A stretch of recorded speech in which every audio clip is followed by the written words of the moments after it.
Hi again.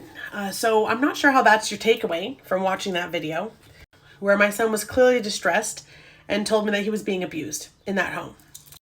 My exact problem is that I don't feel that my son is safe. What I want is him home here with me where he should rightfully be, because he was wrongfully removed in the first place.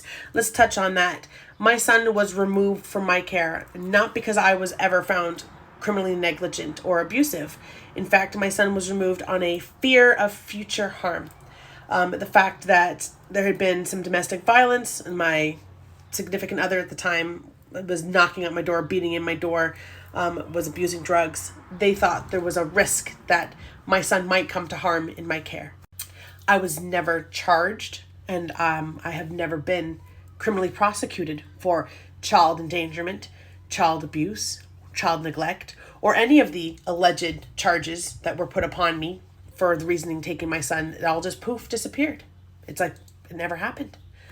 My crime was rescheduling a doctor's appointment, a pre-op, because we were sick, at the request of the hospital. But CAS didn't see things that way. Now, I am not a fan of CAS at all.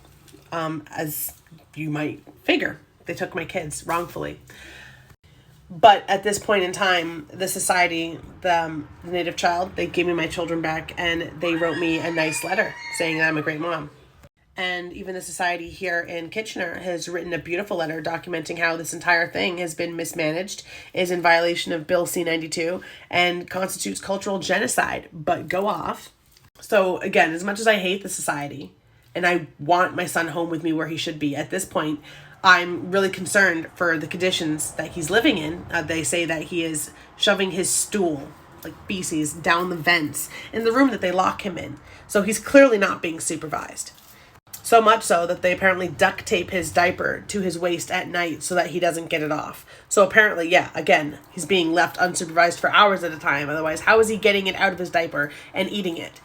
So at this point, I think my son needs to be moved to a professional home.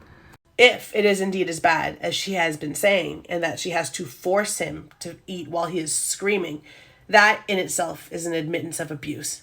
To force feed a child while they scream for like an hour, it says in the doctor's notes. I don't know where she's so bold. If my black self had admitted that to a mandated reporter, not only would I have my kids removed from me, but I'd probably be in jail right now for child endangerment, abuse of a minor.